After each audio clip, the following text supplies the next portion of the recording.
Application des fonctions usuelles, deuxième partie. Exemple avec une ellipse. Il existe plusieurs façons de construire une ellipse. Par exemple, intersection d'un cône avec un plan incliné par rapport à l'axe du cône. Deuxièmement, avec une planchette dans laquelle on a planté deux clous et on a une ficelle qui fait une boucle et avec un crayon et la ficelle tendue, on trace la courbe que l'on obtient. Ou alors encore en écrasant un cercle. Et il y a encore d'autres méthodes. Étudions la troisième façon. On part d'un cercle, en bleu, de centre 0, 0 et de rayon A. L'équation de ce cercle est x2 plus y2 égale A2.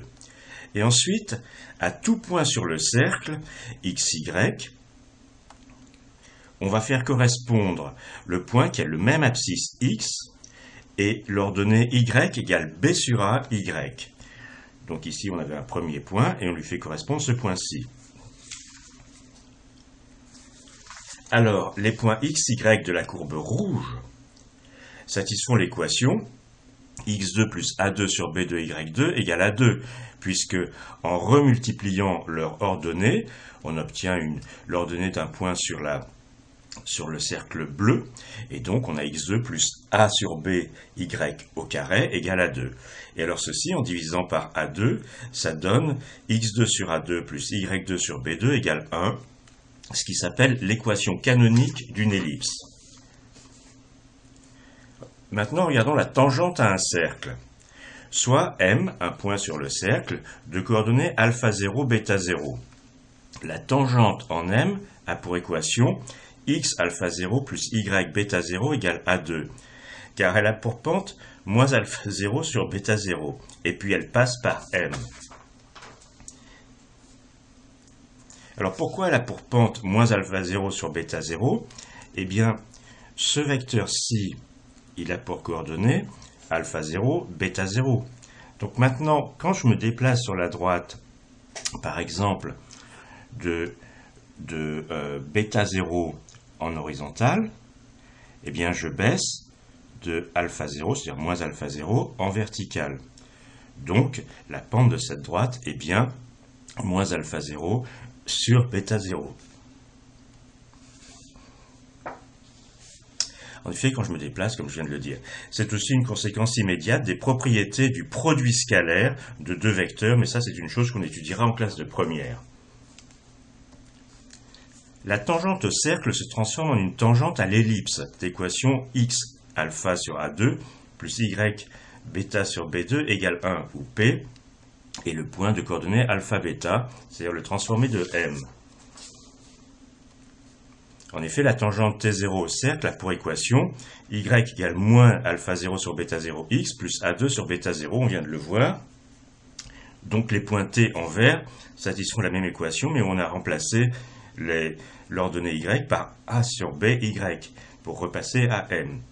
Et alors cette équation-ci, là encore en divisant par a2, donne eh bien, alpha, parce que alpha 0 c'est alpha x sur a2, plus bêta y sur b2 égale 1. Alors maintenant, concentrons-nous sur l'ellipse. Elle sera d'autant plus allongée que le rapport B sur A sera plus petit. Alors on pourrait utiliser B sur A pour décrire cet allongement. En fait, on utilise le coefficient E égale racine carrée de 1 moins B2 sur A2, parce qu'il intervient dans les calculs. Et ce coefficient s'appelle l'excentricité. Et dans notre figure, où A égale 3 et B égale 2, ça donne E égale 0,74535. Les deux points F1 et F2 de coordonnées AE 0 et puis moins AE 0 jouent un rôle important. On prend un point quelconque P sur l'ellipse, on va montrer que PF1 plus PF2 égale constante. Sur notre dessin, P a pour coordonnées 2, et puis on le calcule 2 tiers de racine de 5. Alors calculons PF1. PF1. Eh bien, PF1 au carré, c'est alpha, les coordonnées de P, moins AE, les coordonnées de F1 au carré, plus bêta au carré, c'est-à-dire l'ordonnée de P. Et d'après l'équation de l'ellipse, on a bêta 2 égale B2 fois 1 moins alpha 2 sur A2. Alors on fait un peu d'algèbre, et vous êtes fortement invité à le faire vous-même, et on trouve PF1 au carré égale le carré de A moins alpha sur A, racine de ceci. De la même manière, on trouvera que PF2 égale carré de A plus la même chose, donc PF1 plus PF2 égale 2A. Ces deux points s'appellent les foyers de l'ellipse. Terminons avec la tangente à l'ellipse au point T.